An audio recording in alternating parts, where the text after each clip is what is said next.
Ellen, you tell me that you started trying to stop saying and when you were Yes, teaching?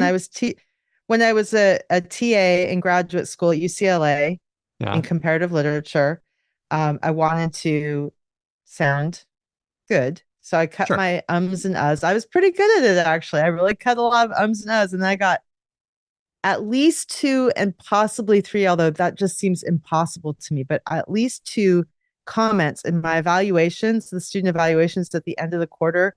They said that I was fine as a teacher, but that I had some weird long pauses when I was teaching. Yep. So I stopped cutting them after that. Good. I figured it was creating more trouble. I don't think I have that many, so I figured it was creating more trouble than it was worth. And I'm not opposed to them either. So there Yeah. you go. I leave in ums and uhs in the edit because I think that they're meaningful, unless it's distracting because everything needs to serve the show. If it serves the show Yeah. and doesn't detract, then I'll do it. Are we gonna take a vow of obedience before this begins? A vow of obedience. Everything This serves the show. Everything serves the show. I didn't know about this I part. feel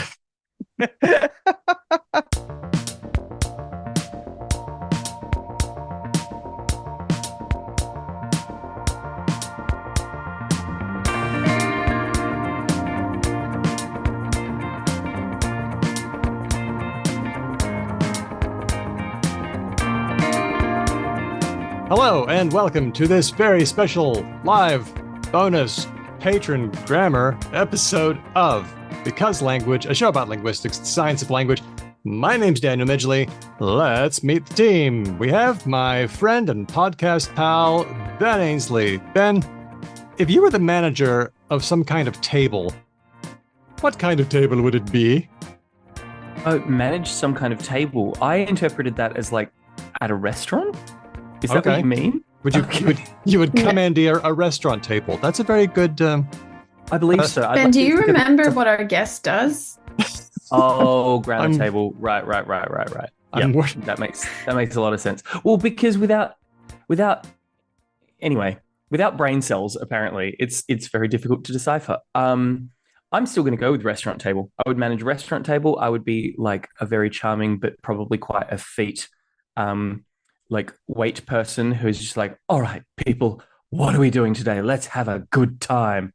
I like how you're only commandeering one table, which would make a very easy waiting job. Exactly. Yeah, Yeah, it'd be like a Michelin star restaurant, right? Like I'm just like I'm laser focused on just like one group. precisely.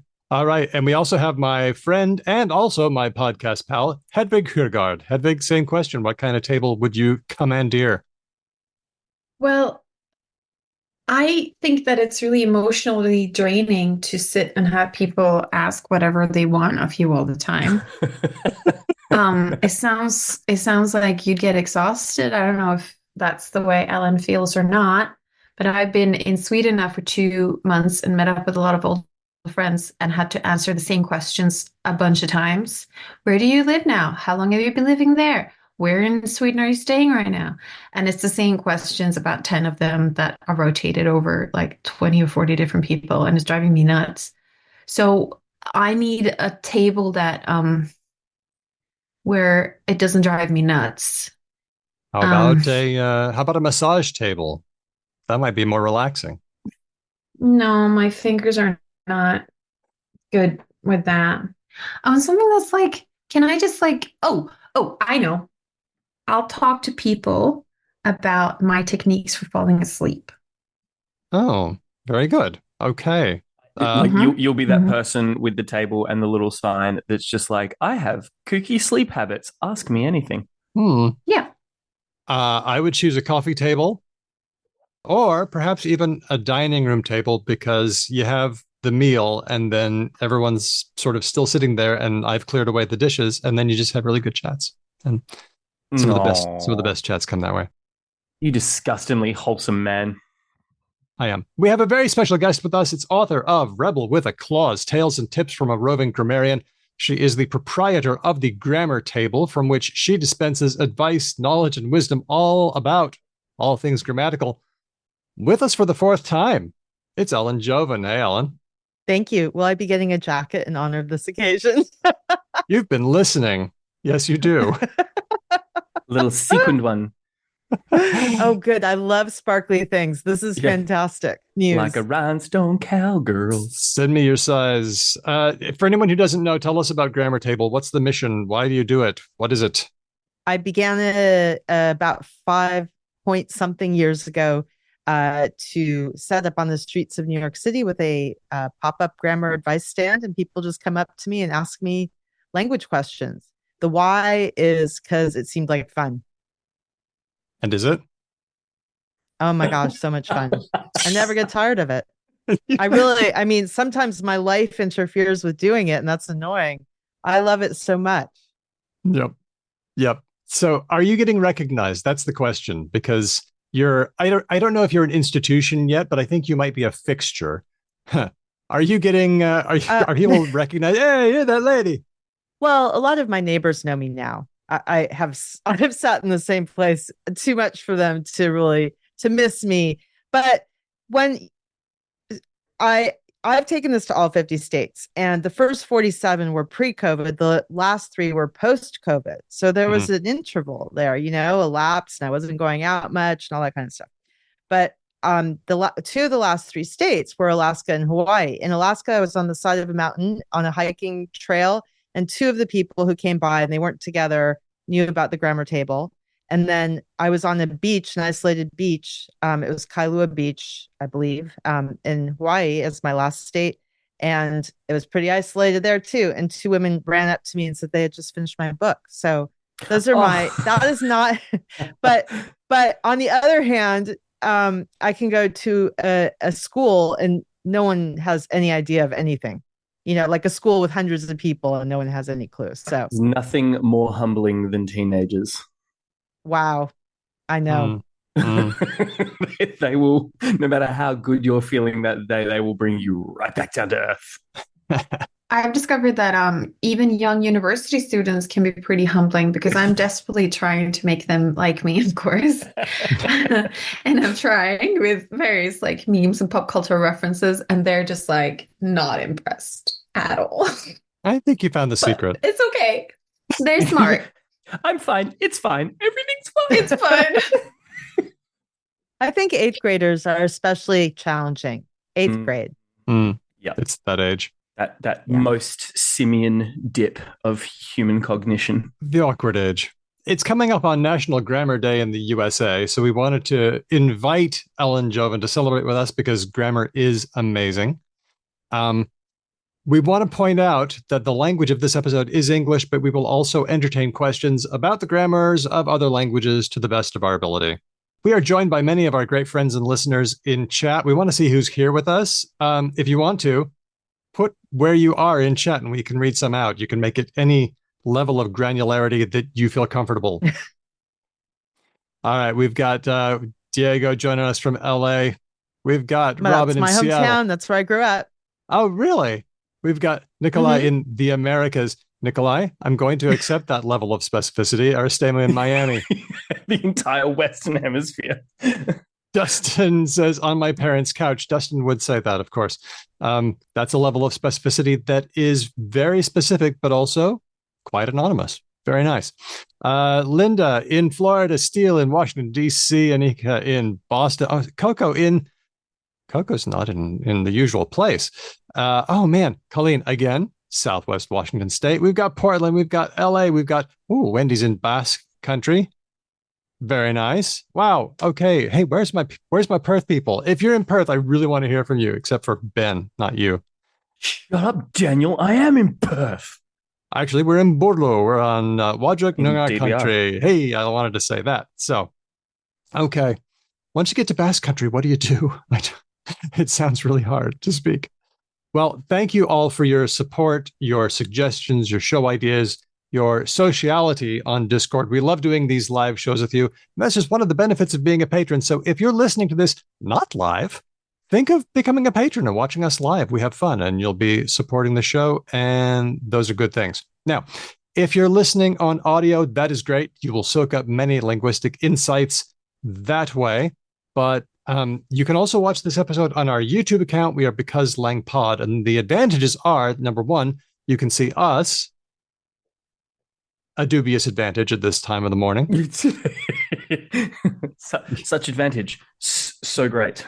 You'll also be able to see the great, helpful, and occasionally hilarious comments that people are making in chat. So feel free to swap over to our YouTube channel using the link in the podcast description. And if you are watching us in video form, throw us a like. That way the algorithm shows us to more people. All right.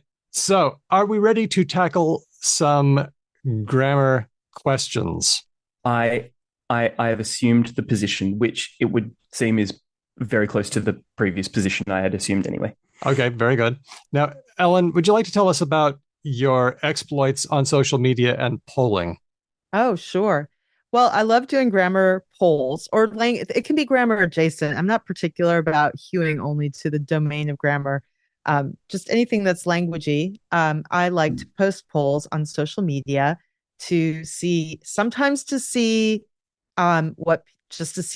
what people think about something that's total gray area, sometimes to quiz something that's has a more specific correct or incorrect answer. I like posting ones about pronunciation. I use them sometimes I usually post I have a fit of curiosity. That's usually the thing that inspires me to do it. So I might just I was sitting in the coffee shop this morning, and I posted a coffee shop poll. So that's just how it goes. I think we're going to see that one too. want to know what people think about things. And I just it's an extension of the table because even though it's remote, I'm still getting to interact with people. All right. Well, shall we tackle a few of your recent ones or even ones that maybe aren't so recent or that haven't even been seen before, and we'll see what our listeners judge grammatically. Does that sound all right? That sounds great. All right. Well, here we go. Here's number one. It says, Swahili is one of the languages that has always fascinated Aaron or that have always fascinated Aaron. I'm going to be quiet for a second and let you settle that in your mind and vote. I'm going to sing. No, I'm just kidding. Yeah, we definitely need someone to make us like a Jeopardy ripoff. Yeah, think music. The votes are coming in. 20 people have voted. By the way, Ben, you get to on this one because Ellen's the co-host, so you have voting rights. Yes. I thought you were suggesting that I get 2 votes for everyone else's 1, and I was like, yes, as it should always have been. Would you like 2 votes, Ben? No, absolutely not. It's like playing Mafia or Werewolf and being the mayor and getting 2 votes, and then everyone being like, oh, well, he's the kingmaker.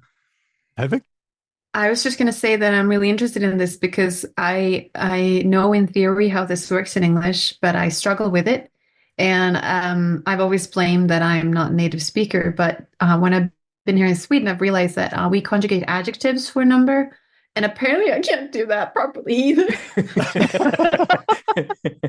You've got the Seymour Skinner thing. Like, am I the problem? No, it's grammar that is at fault.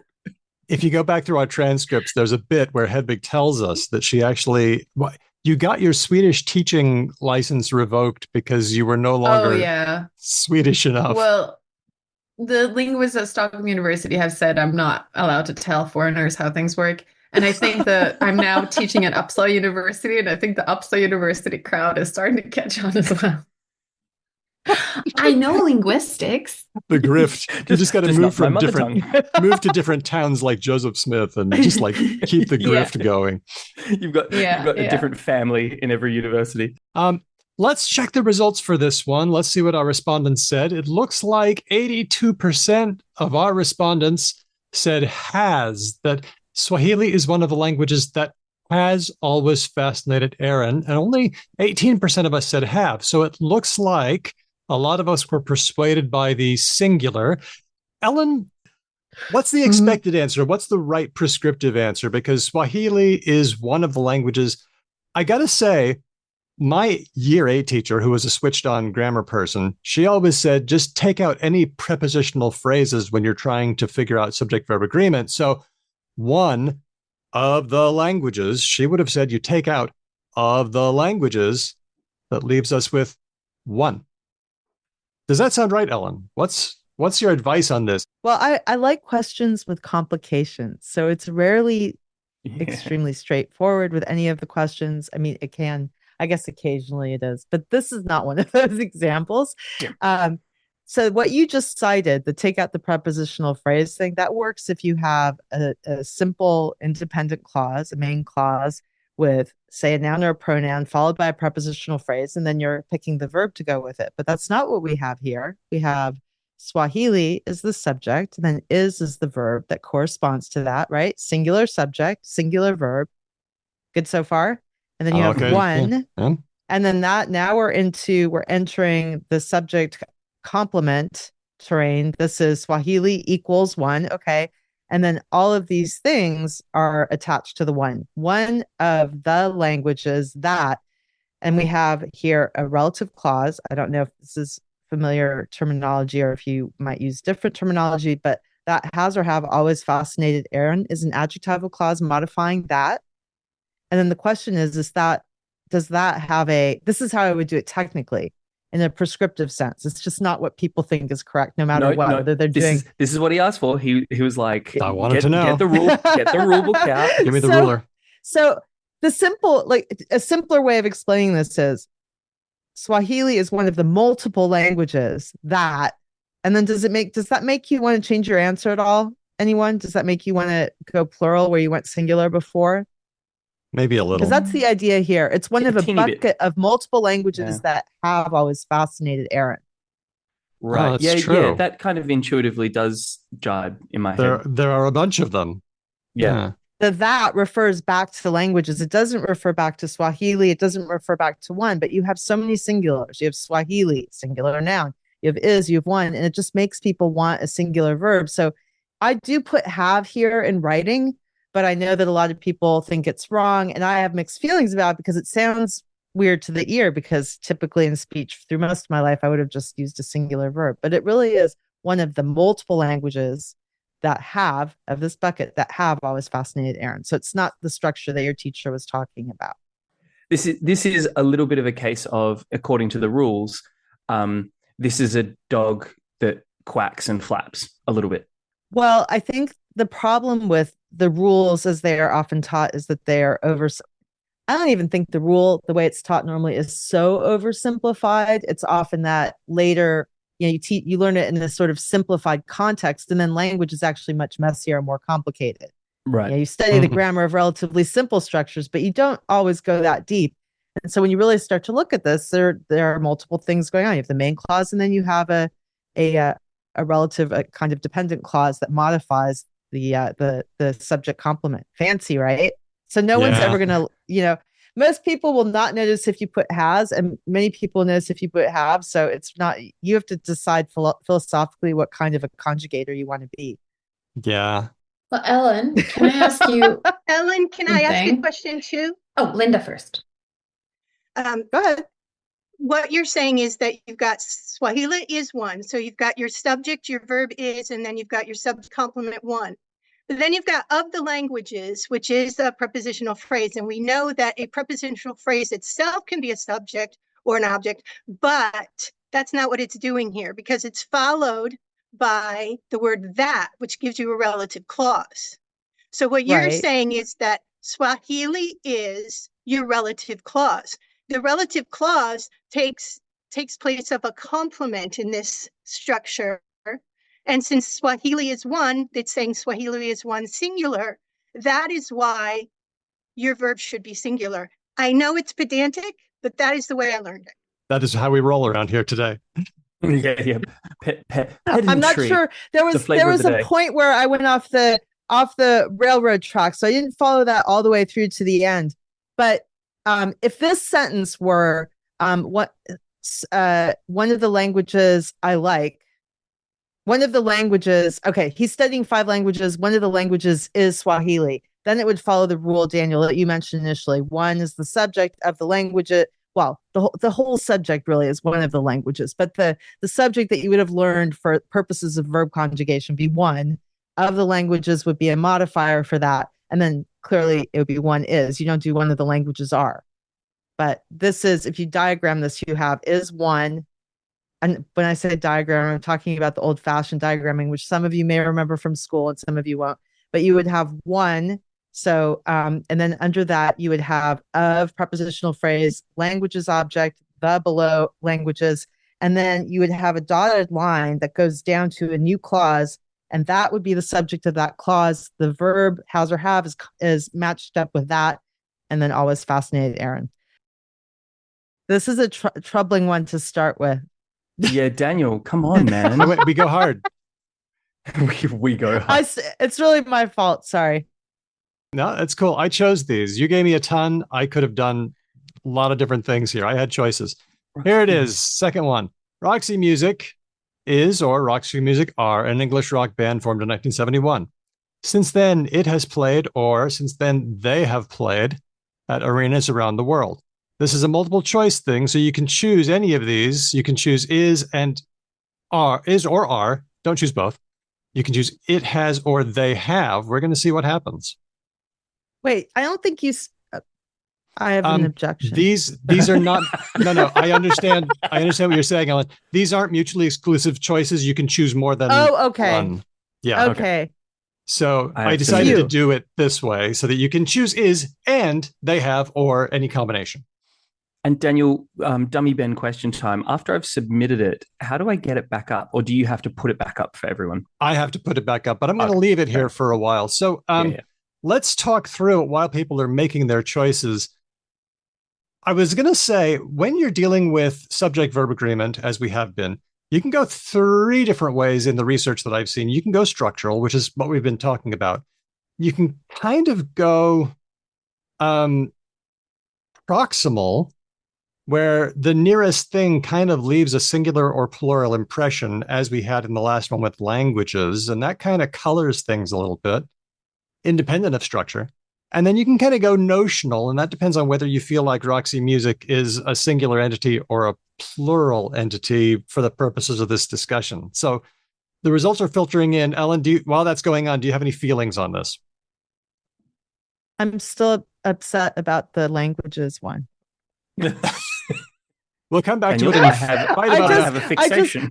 Before I respond to this, I just want to say that I'm seeing the comments, but I can't fully attend to what's happening now in front of me. But I want to acknowledge the pain that I'm seeing in the comments. And do you want me to repeat now? Is it time for me to repeat was this for Linda that I was going to repeat it? The sentence, the way I said it, just for that one? Sure. I'm just going back. Sorry. Okay. Yes. Of the language, what was my sentence again? Of the languages that have always fascinated Aaron, Swahili is just one. So you can hear that that is really conceptually tied more to languages. But I see other comments, could you argue that it's tied to one? I think based on a logic basis, if you draw a diagram of it, like not a diagram like the traditional sentence diagram, but actually draw, the languages and then the one language, Swahili in the middle, and then think about what it's really saying. I think you can't really make the argument, but I can certainly live with the singular, and I'm not going to chase after you. I just want you all to know that.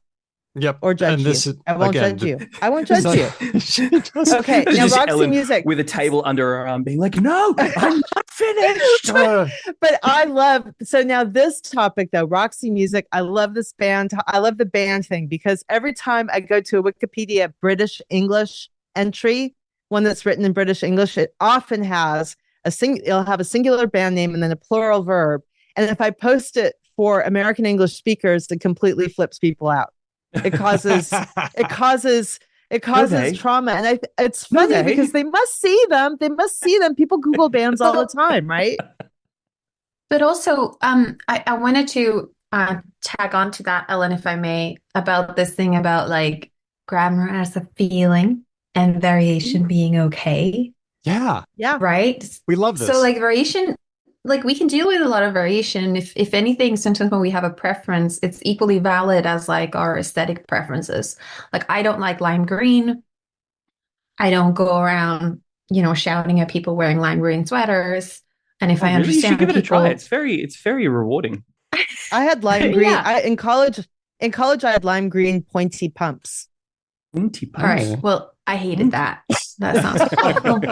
Hate your pumps. But it's not as long as I get it, and I just feel like people make a mountain out of a molehill sometimes, and they want to present a really logical, rational system. And I've studied languages, I know that if something is very frequent, it often behaves irregularly. So, meh. We often feel like if we can find a reason why something should be so, it therefore must be so. And I don't think that's true. Yep. That's a very good point. For this one, I'm gonna steal wholesale from the comments. Termy, for the previous question, said this is a duck rabbit for me. Like, depending on which way I look at it, it can definitely go both ways. Referencing that wonderful, like image of like, is it a duck? Is it a rabbit?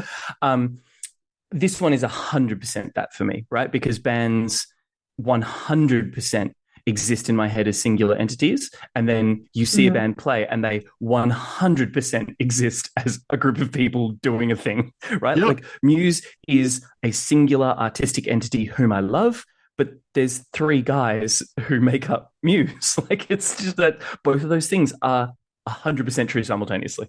Yep. So are you an is they have? Yeah, what did you say, Does that Ben? mean you vote is and they have? That's exactly what I said, is and they have, yeah. Yeah.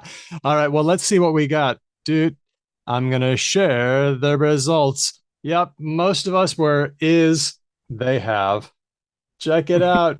How can we account for this? It's just, why would we mentally think of them as one entity and then like one sentence later think of them as a multiple entity? What's going on? What's triggering this shift, Ellen? Cognitive dissonance. Sorry. Life is chaos. And death is coming for us all. I see a comment from Liz. My grammar book says it depends on whether the noun is being considered as a block or as a bunch of individuals doing stuff.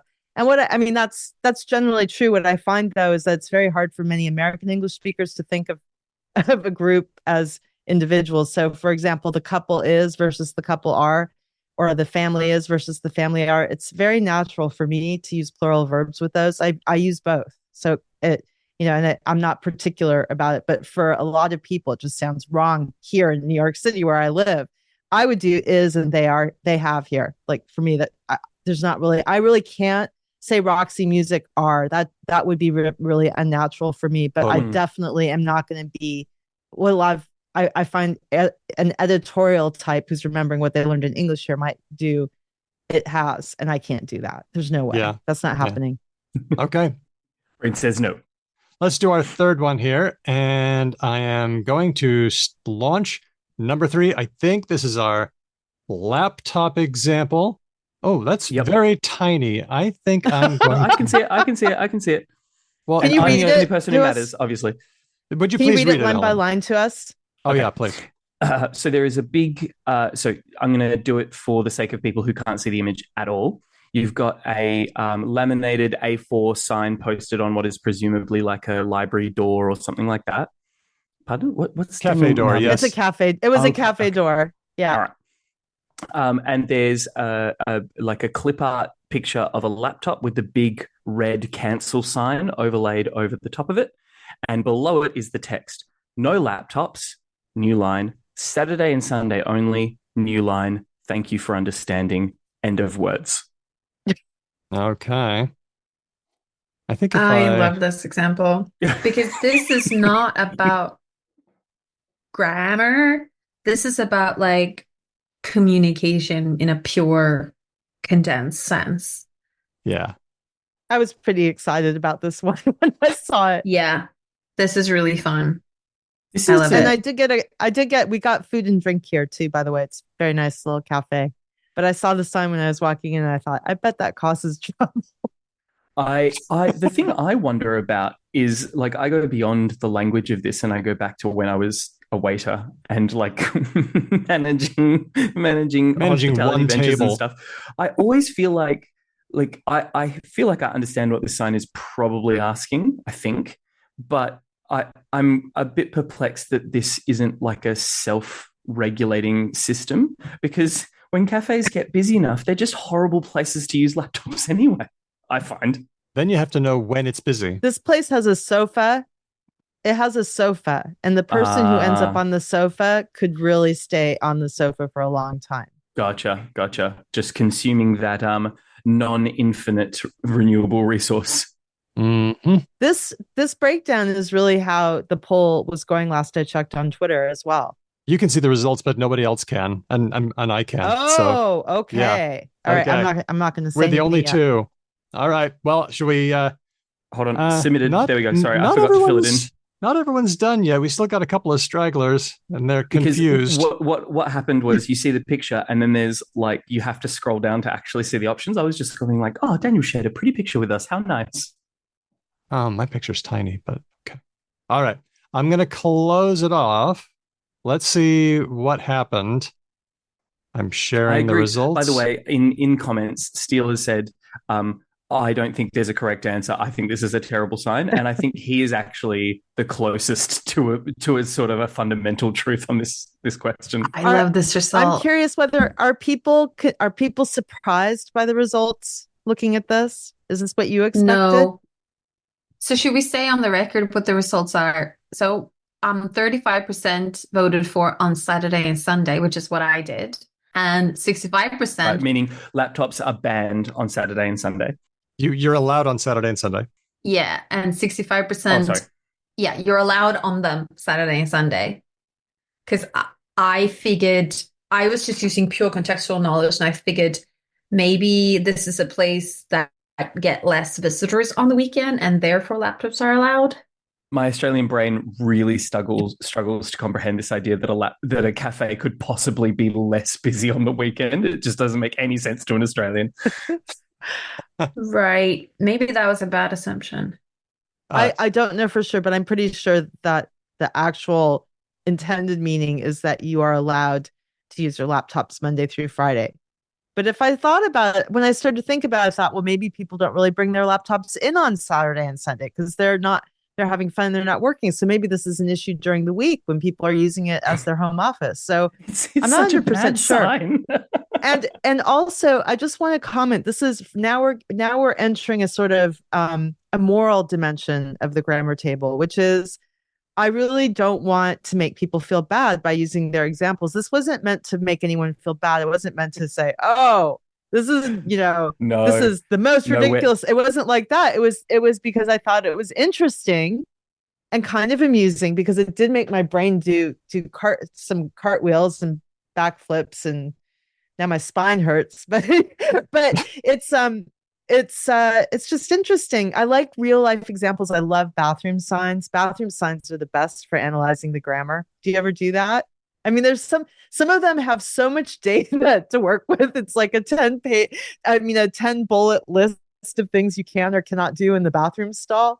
So I find them very entertaining. Like you're not supposed to sit with your feet on the thing. Yeah.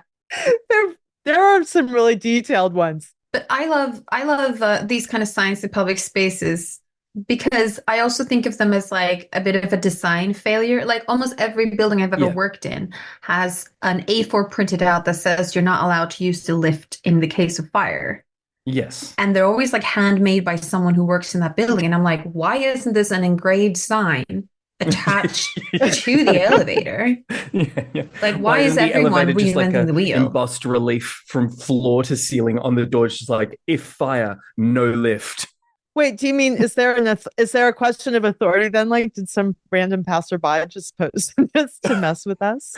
Maybe it's not a real rule. There is an engraved sign, but it's too small, usually is the thing. Okay. And then people have made a bigger sign and bigger. And sometimes it's for information where it's like, this has been the case in this building for the last 20 years. So like, and the same with toilet things where I read those things and I'm like, oh, this is a failure of design. Why did anyone ever get the idea that blah, blah, blah? I didn't realize that just conversationally you use A4 to refer to the paper. Yeah.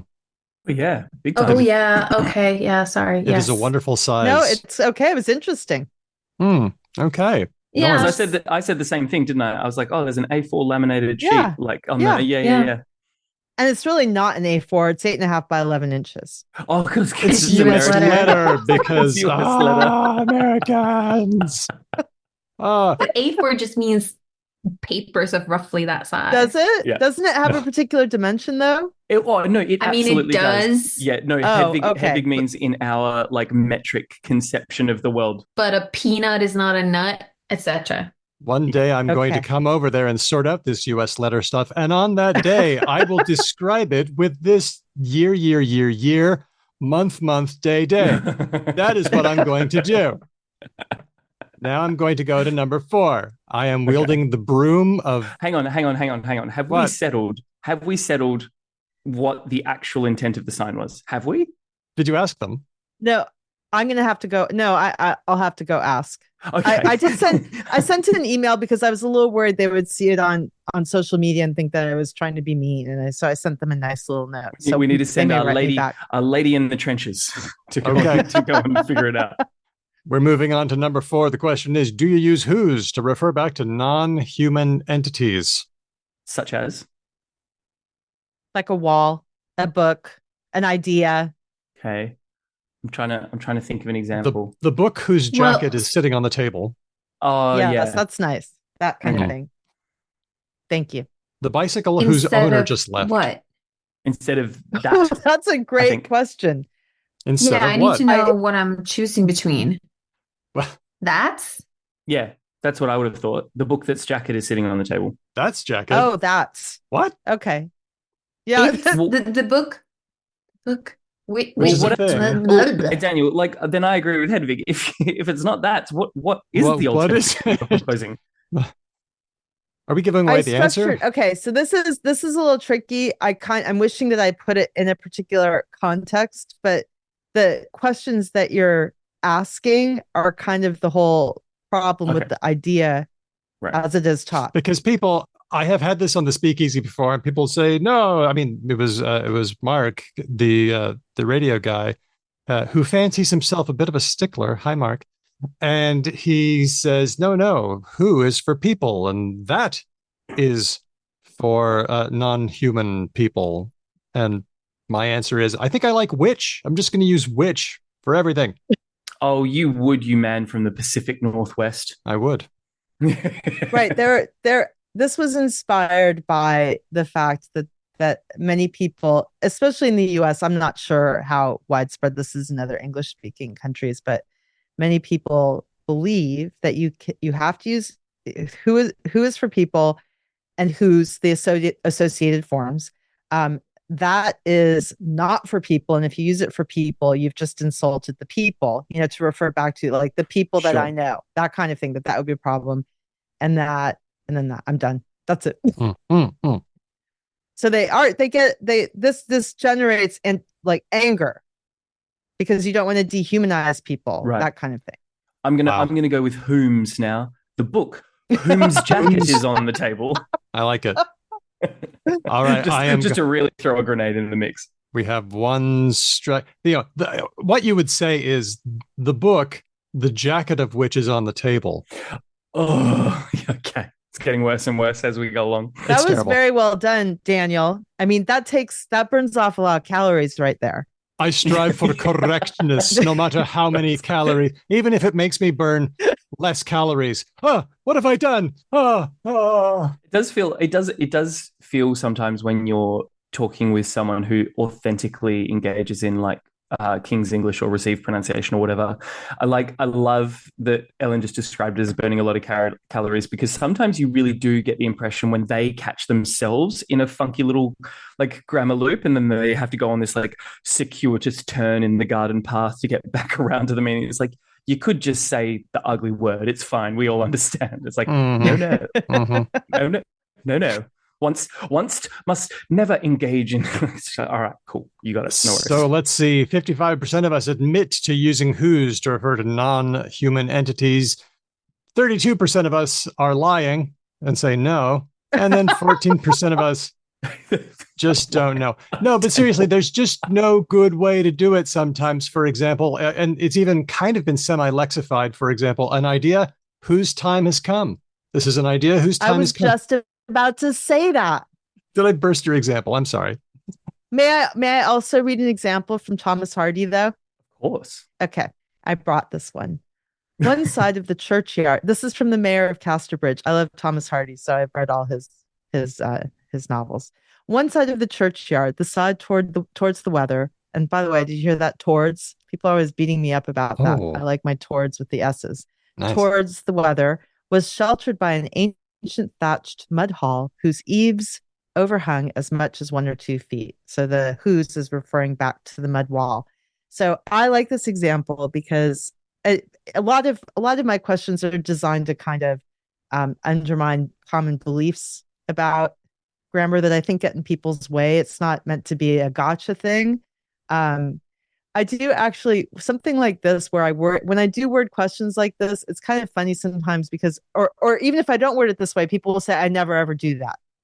And then Twitter is such a great collection of data, and you can often search, depending on what the topic is, you can just search on the phrase and their handle, and you can instantly find that, yeah, they did that last week. I don't point that out anymore. I did that once and it didn't go, it didn't go well. I thought, what happened? Of reality would be the person got mad. But anyway, surprisingly, what but I thought the injection of reality was just illuminating. I wasn't trying to be mean about it. But anyway, everyone does this. I mean, it's just it's a fixture in speech because you can't avoid it. And I think even in writing, probably pretty much everyone has done it. Some of them are easier to get rid of than the example you started out with, Daniel, but it's just English. It's the way English is. Whose is our thing for object references as well. Are people surprised? Are people surprised when they're expecting a ruler rapping grammar tablearian and they get you and you say things like, come on, man. You can make a case for it either way and you don't get bent out of shape. Maybe, I don't know. I mean, I think I look fairly friendly sitting there. I really don't look like I'm about to beat people up for using hyphens in a way I disagree with.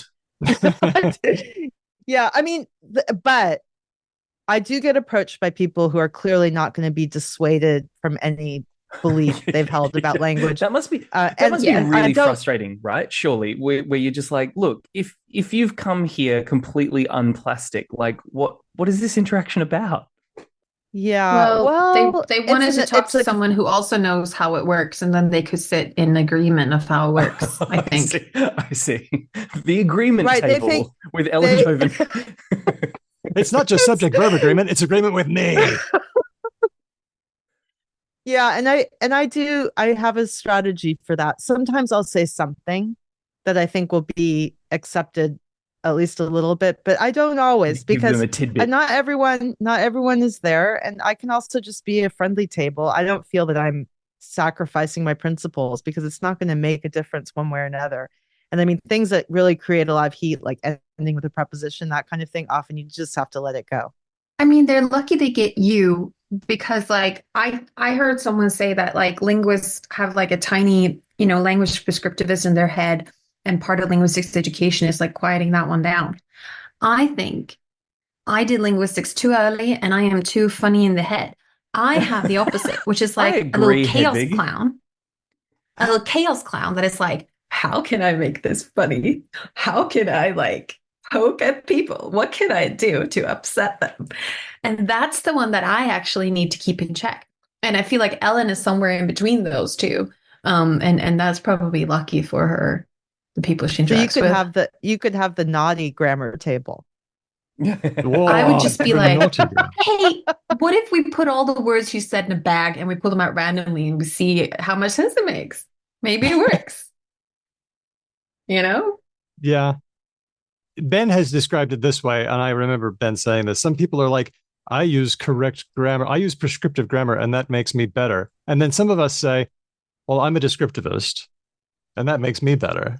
And it's I'm not even interested in better or worse. I'm just interested in annoying people. Okay. That's all right. By the way, Hedvig, that's another way of saying worse. You're worse. Okay. The other way I've described it, I've had grammar classes where I've taught grammar, but the attendees were approaching the grammar class in the same way that people in a small town approach the newspaper, not to find out the facts, but to find out if the reporter got it right. Yeah. Oh, that's interesting. That's an interesting way to describe it. Yeah. Now, Hedwin asks, my question to Ellen would be how seriously she takes the results of her Twitter polls. The polls have to be short, which means she cannot differentiate between regional differences such as British and American English. Are they purely promotional, or does she actually use the results? And if so, how? What do you get out of these polls, Ellen? What's in it for you? Well, they are if I were, I'd have to be a much more organized person than I am to be doing polls in a purely promotional way. If people who really interact with me a lot will know that I sometimes post 10 in a row. Well, 10 might be exaggerated, but I'll post 8 in a row because I'm suddenly thinking about a bunch of stuff, and then I won't be there for 3 days, and I'll come back and post one. It's not. I don't have the whole. I have not refined the promotional thing. If that's what they are, they really are exactly the same idea as the table was, um, in line with a shirt that I have. I have a grammar t-shirt right now. By the way, I'm wearing, you can't all see it, but I have an I love grammar t-shirt on. I heart grammar t-shirt on, but I have one of my favorite ones says grammar hedonist. So I am a pleasure seeker at the grammar table and in my grammar table polls. They are for fun. I don't use them for, I don't even remember if I cited any in my book. I don't think I did because usually I will sometimes post them when I'm writing, but it's more to help me think something through because I want to know, are people thinking the way I am about this, or do they have different feelings, or is there sub topic that I might not think of, especially across different Englishes that I might not have exposure to. It sounds like what you're saying is that you just have a curiosity. You just want to find out, and you just want to have a discussion. Yeah. No, I really do want to. I mean, that's the grammar table. Before I had the grammar table, I was online in language groups all the time talking about language. I belonged, I think I still do belong to hundreds of language groups on Facebook. And I just was sitting there talking all the time. So I just moved it outside. So it didn't really change that much about my life except make me physically on people's route to the subway. I'm interpreting everything Ellen just said as Twitter polls are her like cluster of peeled grapes that she holds aloft as she like reclines on a divan being like, oh, I do actually eat so many grapes. So that's a great metaphor. Yeah. Well, and I mean, I am aware that Twitter polls are not scientific. So I don't use them, because they're not controlled scientifically. I do think I'm pretty good at constructing polls because I think through options. And there was one thing in there, I think in the question about British versus American English, they have to be short, so there's not room. There is a way, depending on the topic, I can often poll, like in a secondary poll, I can post about different, like what English do you speak, and get additional information that way. So I do sometimes have a nested trio maybe to find out more information on that front. But I also sometimes post polls where I already perfectly well know that both the options are totally, that I've offered are totally fine. One is used way more in British English, one is used way more in American English. And that's meant to be more like an educational tool. Like, hey, did you know this was happening on the other side of the Atlantic? I have noticed that you are very, very good at finding that one little seesaw point where it's 50-50. And you bring in, you add things to the examples where you just know it's gonna take things ambiguous. You know exactly where to put the tip of the crowbar so you that know just what a little bit doing. of pressure just busts it know wide what you're open. doing. Angry Balls, Wow. do you want to ask your question? Let me know where you are. I am here. Yes, I am here. Hey. Yeah. Okay, very nice. So I feel like my question is a bit out of sync with the rest of the episode so far because it's a bit more of a philosophical question. I'm nonlinear. Don't even worry about it. Okay, fine. Yeah. Well, Daniel said it was grammar in a very wide sense. And I suppose we could draw a link with the fact that people are very passionate about grammar rules and following the stuff they learned. So my question is essentially, how much do people own the grammar of their idiolect, if you may? Like if you're going to do a study, or even if you're going to write a paper, where is the cutoff point between needing to ask for people's consent when using records of their speech and not needing to ask for their consent? For example, if you've heard someone say something and you wrote it down, do you need to ask for their consent? Or you obviously do if you've recorded their voice, but where is the cutoff point in your opinion? How much do people own the grammar they use? Yeah, I actually think these are very interesting questions, not just about grammar, but about writing, the writing process. I'm not a scholar, so I was trained. I have an undergraduate degree in German, and I have a master's degree in comparative literature. So I don't undertake scholarly work, and I'm more of a writer and an editor type, and I love language learning. Those are my main areas. So I've studied a lot of languages, and I've had those other things. And I teach writing and grammar to adults. So if I had a formal paper in a research context, maybe I'd be following slightly different guidelines. I don't know. But for me as a writer, I think about this a lot, and it was a struggle for me when I wrote my book Rebel with a Clause about my adventures at the grammar table, because I don't want people to feel bad. I want them to feel comfortable telling me things.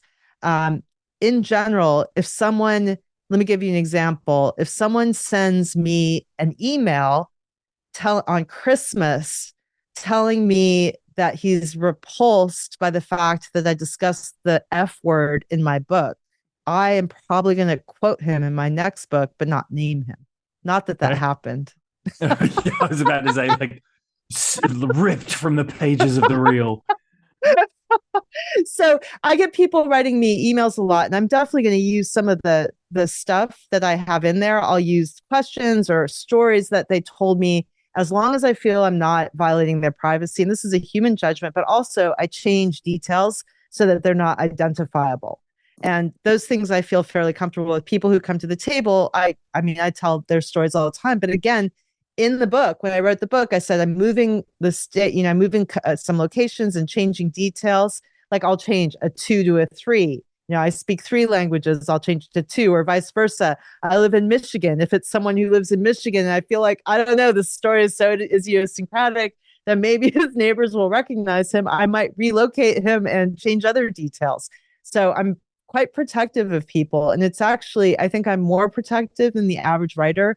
And it actually is a little bit limiting. It's something that I struggle with all the time, because to write, you have to tell truth, but I also don't want people to feel bad. Yeah. I like that question a lot. So for me, that is very relevant, because these are about human tale. For me, people share personal human tales. I have to treat those with respect. So that matters to me very much. And thank you for that question. Yeah. All right. Can I add something? Please. This was a sort of related to a discussion that was had on Tumblr for ages ago, which was blow the dust off that reference. Well, it was just, there was a Tumblr where people were posting sort of fun, quirky examples from language corpora that linguists have written about in their grammars, because linguists like to use natural language. So we like to record people and then just, write about what we find in those natural recordings. But people were feeling that, and sometimes if you record a lot of people, they're going to say some funny stuff, right? They're going to say, their kid did a funny thing, or something funny happened, or they say something that's nonsensical or something. And sometimes that illustrates an interesting grammatical phenomena. So the linguist puts it in their grammar, and then people look at this and they say, well, the speaker is like talking nonsensical. And it feels like making fun of the speakers. But also, if you recorded me all day, which, I mean, ironically, we kind of do record me a lot, and I do say funny things. Right? Like it's quite natural, but it does. But I mean, in that case, people sort of make fun of maybe individual speakers, but they do, like, linguists try to like have informed consent, but it's hard to know where those limits are, because we're also just so interested in the things people produce. And it's not always easy. I see this in medical kinds of contexts too. I mean, I think there are quite a few professionals who are not careful enough with the data that comes to them. I mean, you see it if you ride in an elevator in a medical building here. You hear people talking about, medical professionals talking about things they shouldn't be talking about, or receptionists answering phones in medical offices, and you can hear the person's personal data being talked about, or it's on speaker. I mean, crazy stuff like that. So I really try to be careful. I do think in principle, what people post on social media publicly for us all to see, if someone tweets something, I feel like that's public domain. On the other hand, I still temper that by thinking about how I'm using it. If I'm using it as this person is, this, I mean, I just gave you an example of someone who emailed me on Christmas, and I thought it wasn't a very kind email. I didn't like the email. I don't since Twitter is searchable, it's not like a, like a database where it's all pooled anonymously. Someone can just go search something I write about and find that person and harass them. I wouldn't feel comfortable with that either. So there are lots of competing things, and a lot of it's logic. Like, what as a human being would I find tolerable and fair? Let's move it to our favorite game, related or not. I'm not going to sing this time. Okay. Look at me growing like a human being. Nobody has sent us a theme yet, but I just put out the call. So if you are a musician and you want to donate a track to us, just a 5-second thing, why not? Let's see what happens. Hey, Diego, I pulled one of yours, and it was annoy. Do you want to come on and do it, or do you want me to do it? Yeah, sure. Sorry, which one? Annoy, and then and then a similar word in Italian. Do you remember that one? Right. Yes. Annoiare. That's the one. How did you come across this? Are you a speaker of Italian? Not natively, but it's one of the languages that I've studied, and I have family in Italy, so I'm, conversational, I guess we could say. Okay, well, I'm launching it. Here we go. Yeah. We've All got right. English, annoy, to annoy someone, and Italian, annoiare, which means to bore someone. They look pretty similar. People are voting. What do you reckon? Anybody? Let's have comments from the 5 of us, or the 4 of us. I immediately went not, because it feels too good, it feels too easy. The cynic in me is just like, the beautiful woman has walked into the bar and just immediately taken an interest in me. Well, something is amiss, right? Something is awry here. Diego wouldn't do you that way. I don't know about that. He's got that beautiful, disarming, outlandish, good look smile. I know. And yet, okay. Ellen, what's your instinct? I remember from my Italian studies that this struck me. And I have no idea. And I'm going to just go with not related, just because. Hedvig? Because. I went with related because I think that it's through French, and that kind of spelling in English reads French loan, and French and Italian are related. Okay. More closely than either of them are to English. Well, I said, I bet it's a false friend, and I bet it's related to ennui, because I know that French has s'ennuyer, but it's a trap. So I said not related. After all, they mean different things. Okay, it looks like many of us have voted. I am going to show the results. What we said was... 2/3, 1/3. 2/3 of us said related. 1/3 of us said not related. Diego, what are the beans? Ready to spill them? Yes, so they are related. No. To Latin. Come on. Yeah, so they both go back to a phrase in Latin having meaning be like hateful to me. It's something that, somebody would find hateful. So, in English, it came to mean somebody who's bothering you, but in Italian, it actually means to bore somebody. So that's also bothersome. Yes, very much so. Absolutely. Yeah. Yep, that's what I've got. In Latin, there was a word odium, to hate, and you'll recognize it because it comes to us in odious, hateful, but it also worked its way into late Latin, inodiare, and you can see how that sounds like annoy, but also ennui. From there, Latin inodiare went different ways. It went to enojar in Spanish, which means to make someone mad, French ennuyer, to bore, and Italian annoiare, to bore, and then to annoy in English. So it's actually a little bit of a does it strike anyone else as quite strange that it morphed in a really similar way in both English and Italian, but it morphed in a very different way in French? You would have, like Hedvig was saying, I would have expected that French and Italian probably would have morphed in a more similar way than English and French did. It's odd that we both, as both languages, are like, ANNOY seems like the way we want to do this, and everyone else is like, that's weird, don't do that. Actually, in French, it means both. Oh, okay. Oh, right. To annoy. I like how Spanish fastidiar, if somebody's fastidious in English, that means they're fussy, but if something is fastidioso, it's like, bugs me. Esto me fastidia. So there's a lot of stuff like that. Hey, Diego, thank you so much for that. And for all of the stuff you bring, you are a legend. Oh, he's so lovely. I just love Diego. He's great. I know.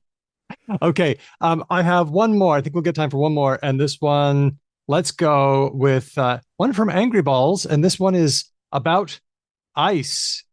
Angry, you want to take it? Now he is definitely here. We know this. We know he's here. I am here, but I don't have it. I don't have it in front of my eyes, so I'm afraid I can't repeat it from memory. Okay, that's cool. That's Daniel, cool. your time to shine. I've got it. This is my time. Okay, so we got 3 different words. Now there are words for icy things. One is in Spanish. It's hielo, and that means ice. There's Icelandic jökull. Oh, hang on. Hedvig as the Icelandic adjacent person. Jökull. Actually, I can pronounce it. Actually, Oh, lovely. I studied Icelandic in university. As one does on a whim. Yeah, Go. I did Nordic studies, but I have to pull up. Okay, so yellow, as I said, Icelandic jökull. And so option number 2, Icelandic jökull, and Northern Sami Jekna. Jekna. And third option, Northern Sami Jekna, and Spanish yellow. And then they're all related and not related. Ooh, tricky. They're all icy, and I'm way out of my comfort zone. Look, sorry. It's a hard one. Well done. I'm going to go with these are all related. I'm gonna stick my flag in the ice, as it were. Okay. And I'm gonna say these are all related, and I'm gonna say that because I've been reading The Clan of the Cave Bear, and I'm like, surely the Proto-Indo-European word for ice, when everything in Europe was super duper icy, was just fairly consistent, and so like it's filtered down into a bunch of Proto-Indo-European sort of like air languages, like HEIR. Okay. All right. Let's take it to Ellen. No idea, so I'm going to vote again with no idea. I'm going to vote that Icelandic and Northern Sami are the related ones. That's what I said too. I thought sense, Spanish was an accidental similarity, and I thought that maybe the Sami was a borrowing, which would count as related, not genetically, but through borrowing. That was my answer. Hedvig, what do you think? I think that none of them are related. Ooh, bold. Love that. It's just a gut feeling. Okay. Iceland is they do have is for ice, which might be cognate with the Spanish one. I don't know, but and I don't think. I mean, Iceland was settled 3 times by Norwegian, Danishish people. I don't think there would have been Sami loans. Yeah. Mm-hmm. None. Okay. Well, Angry Balls. I'm gonna finish up this poll. Looks like a few people really aren't sure about this one. We seem to lose our instincts here. I'm gonna share the results. What we thought was that most of us thought none of them are related. Boo. The close, but a few people thought that Spanish and Icelandic had a cognate there. All right, Angry Balls, hit us with the facts. I don't remember. I'm sorry. It was a long time ago. I don't remember. What a great troll. That is wonderful. Well, it turns out I did the best research I could on this. This is why I was saying to myself last night, I'm doing a lot of research for a show where I'm asking other people questions, but it's good. The answer is, as far as I can tell, none of them are related. So if you said none, you were correct. Spanish hielo comes back to Proto-Indo-European gel, which is why we have things like congeal and things like that. But Icelandic jökull, how does that double L sound? It's like a like it's you know like in some South American. Yes. Jökull. It took a different course. It went back to Proto-Germanic Yekulas, and I couldn't take it back any farther than that. Northern Sami comes from a totally different language family from Proto-Finno-Ugric Yang. So, as far as I can tell, and please let me know if you are a comparative scholar, none of these are related. Wow. I think the real crime here is that Hedvig is 2 and Ben is 0, and that's just intolerable. Not supposed to happen. Not supposed to happen. I don't care for that at all. Let's see. I am going to take it to some more questions, and these were floated by our friends in Discord. Now, this one was inspired by Jonathan on Blue Sky. See, now I saw Jonathan Owen's Skeet on Blue Sky, and even though it's public, I said, hey, is it cool if I use this? And here's a link. Jonathan, are you, by the way, in attendance? Because if you are, I'll peg you. I'll pin you. I don't think he is. He isn't. Okay, darn. Don't peg people, Daniel. Don't. Well, I mean, you can, but possibly don't peg them in this context. I knew it as soon as I said it, but then pinning people wasn't, you can, that, anyway. Of the two, I think there is a less bad choice. It's all what you're into. So, Jonathan says, Skeets. Any sentence where Skeet appears is already just suspect. I'm rewatching BoJack Horseman. Okay. And am once again thinking a lot about the semantics of 3 young boys stacked on top of each other in a trench coat. We are, of course, talking about like the classic trope of like kids trying to get into somewhere. Have you not watched BoJack, Ben?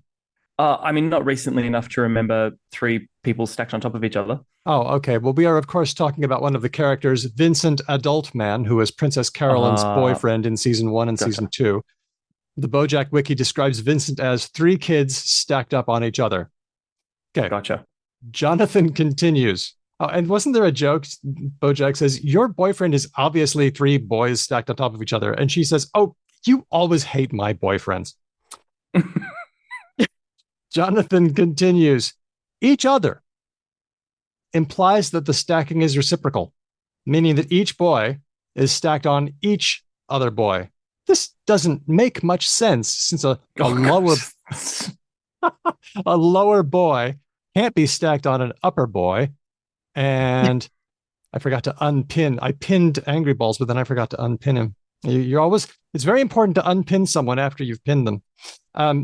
This doesn't make much sense since a lower boy can't be stacked on an upper boy, and you can't be stacked on 2 people unless you're on top.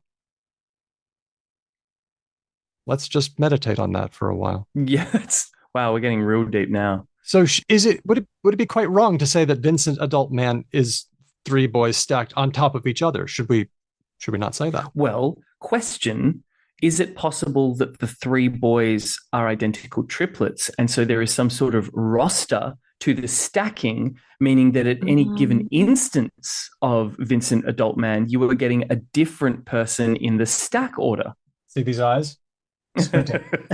Squinting. I'm pretty sure that the genetics of these boys does not figure in to the semantics of the sentence. But okay, if we were to say that the order changes, right? Given that like every time you encounter Vincent Adult Man, it might be a different stack order, but you're referring to Vincent Adult Man not in a specific moment in time, but in some sort of like generic Socratic sense, like the idea of Vincent Adult Man, then they are stacked on top of each other because you never really know, because they could be in any permutation of that stack. Thank you for your insight. You were just like, shut the fuck up, Ben. Hedvig, go ahead. Go ahead, Ben. I've just been making this squinty face for a couple of minutes. So I don't think that's how the words on top of each other, stacked on top of each other, works. Like, I think you say it about all parts, and that the last part is, it's like people are in a line or in a queue after each other. The first person is not after someone. Yeah. Like that's sort of just how those things, like we know that that's how they work. I've got a little stack of board games here, like little baby ones, right? These board games are stacked on top of each other, and no one is looking at that and being like, why aren't they in a circle? Yeah. But I know Jonathan a bit, and I'm pretty sure that he would not have any concern about using each other in that expression. This sounds like his brain operating in a way It's that an I actually exploration. can relate. I can relate to, and I enjoy it. And also, one of the main ways I got to know Jonathan was because of his position on the punctuation of non-restrictive one-word appositives, because we are in agreement on that issue. So, like, which is about, and I liked, he's written about it, and I enjoyed what he wrote about it. Like, what do you punctuate? If you have, do you punctuate my sister, comma, Susie, comma, will be at the party, or is it my sister Susie, no punctuation, will be at the party? That kind of thing. No comma. No punctuation. But are you Not a comma fan. Too many commas. are you all aware that you're often told to think about whether there's more than one sister or not? And if you have more than one sister, don't put commas. And if you have one sister, do put commas. So I was Jonathan not aware of that. Jonathan and I think I can say, I hope you won't mind that I say this. I feel that we share a concern about that punctuation guideline, because it gets a little silly, because I don't want to punctuate my husband. But the snarky argument is that if you don't punctuate your husband, it means you have more than one spouse.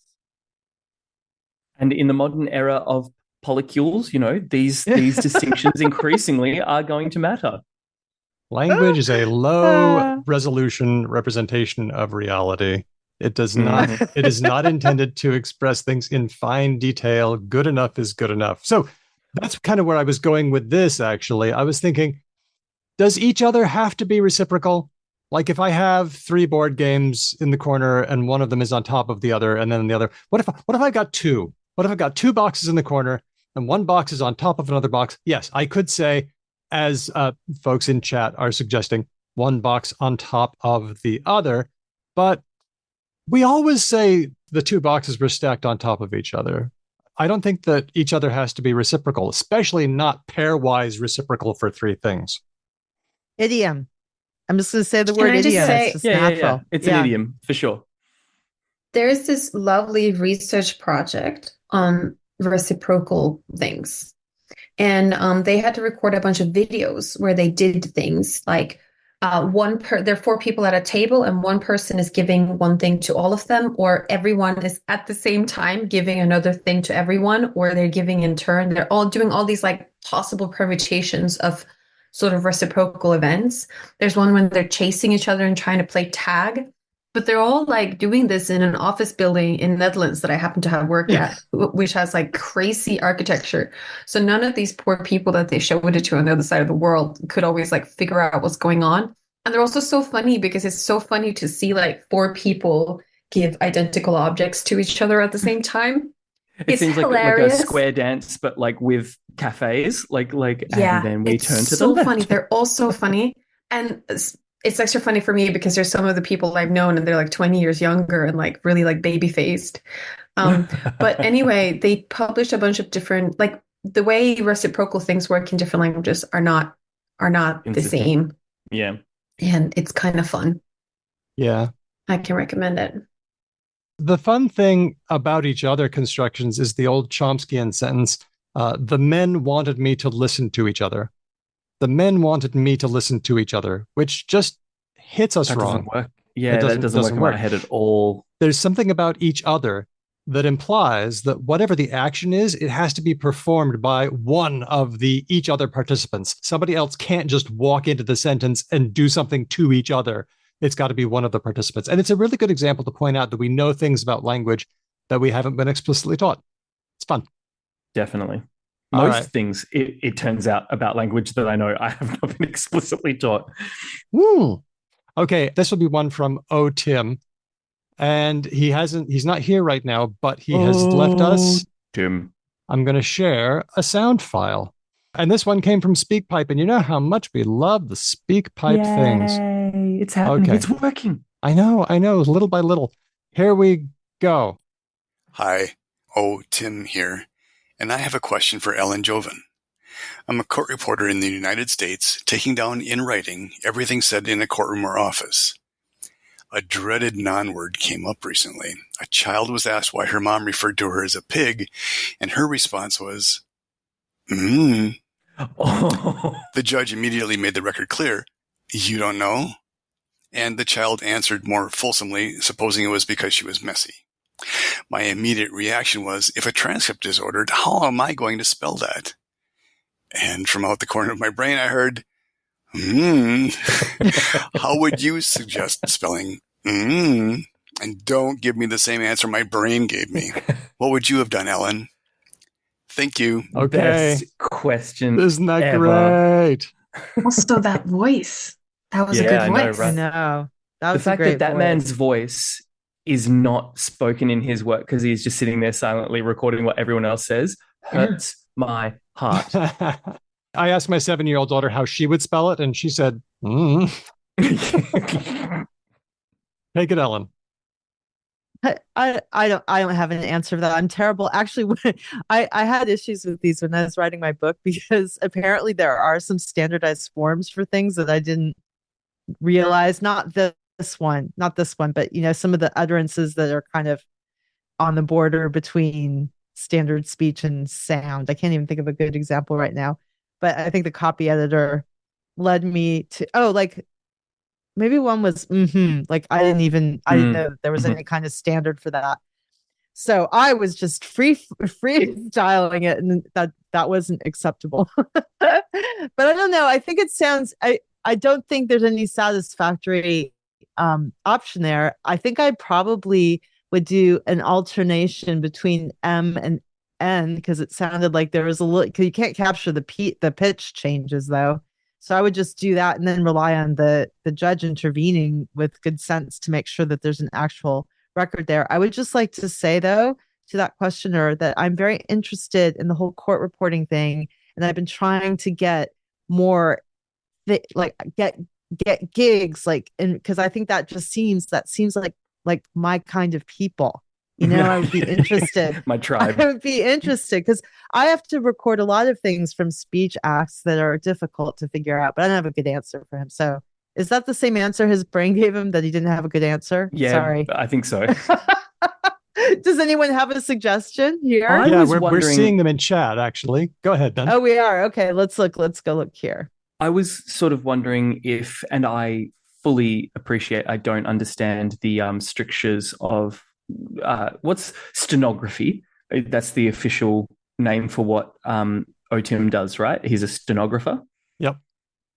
I don't know if this would be an acceptable thing, but I feel like is a hummed version of I don't know.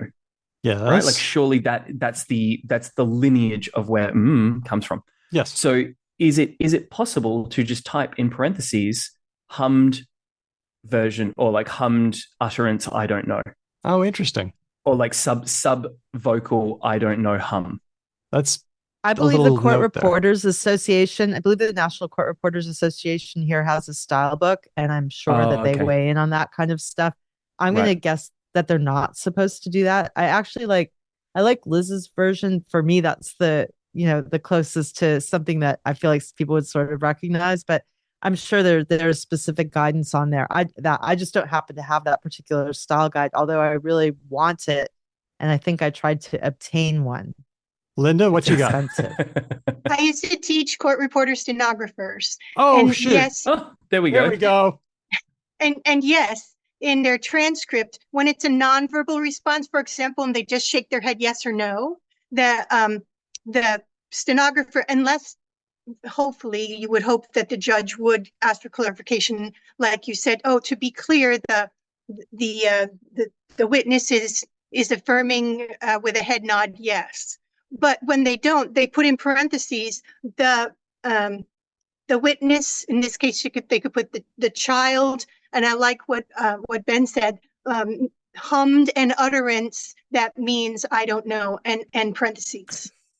Yes. And they indent in the transcript and blah blah blah. There are stylistic things they have to do, but that's what they do. Okay. So good. Thank you for your expertise. This is why we do these in the live show, right? We need Linda on every show from this point forward all the time to just make me sound good. It happened once. You already sound good. Ben, you already sound See what I mean? See what I mean? I need a lot more that's it. in my life. You're out. No compliments. I am going to share what Tim's answer was because he gave us an answer as well. Here it is. Okay. The transcript actually was requested, and I chose to use MM hyphen, then MM in all caps, followed by a hyphen, and then another lowercase mm. So There we that's go. interesting, but I do like the clarification as well. There is a way. Hedvig, did you have an answer? Because I didn't hear from you, and I wonder if you've got anything. I don't have anything interesting to say. I would also try Okay. and do parentheses to clarify, like Linda said, and like lots of other people say, because like written language is good for certain things and not And for really bad for other things. Yeah. and really Yeah. bad for other things. Like it's bad at tone and sort of body language moves. What a surprise, right? So yeah, it seems like extra material is needed. I just love how you can strip out the words and just use the intonational contour, and it means the same thing. There is a way to do this in the International Phonetic Alphabet, and Steele is getting there with his comment where he used M with tone indicators that go medium, high, medium. They have tone diacritics. I've never used them, so I'm not very skillful, but there are 5 levels to choose from extra low, low, medium, high, and extra high. So I'm going to try it. If I go, the first one feels kind of medium, so that's a mid-tone, I think. The second one is a little higher, so high, and then back down to mid. And I'm putting in chat how this would go. So according to the IPA tone notation, you would start with an M with a macron. That's the little line across the top. And that would be your mid-tone. Then you go to high, and that's an M with an acute accent. And then back down to mid, that's your M with the macron. And that's how you go, And that wouldn't be very helpful if you didn't know the IPA, but that's one way to do it. What do you reckon? Ben's gone. He's left. He's like, I'm out. Well, Tim, thank you so much for that one. Your contributions are appreciated. Ellen, I just want to ask one more question. You've got a lot of experience in grammar, but as we know, grammar is social. It has a social side. What kind of social insights about language have you gained from your experience at the table? Cat.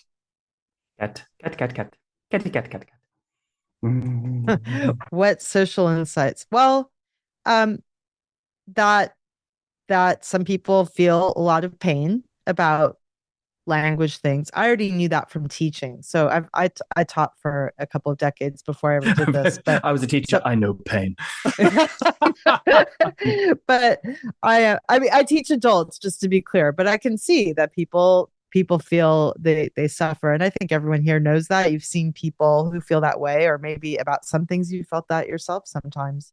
And what has struck me is that the right bit of information delivered at the right moment in the right way can do a lot to give relief, like a small bit of kindness with a small bit of information, because so many of the anxieties are wrapped up in maybe things that aren't the most central about communicating effectively. I mean, I'm not saying, I think it's important to be trained for our professional lives. I think it's, for most of our professional lives, it's useful to be trained in formal written English if that's what we're using. If that's the language of our work, it's helpful and gets, it's a skill that I value in my life. But often people are worried about things that really aren't an issue, like some trivial little thing that really isn't central, and they have such a beautiful email style, or they're warm and encouraging people. And I hate seeing people like that suffer for something because they think they remember something from 7th grade that's not actually even true. And it's time to outgrow 7th grade at some point. May I say one more?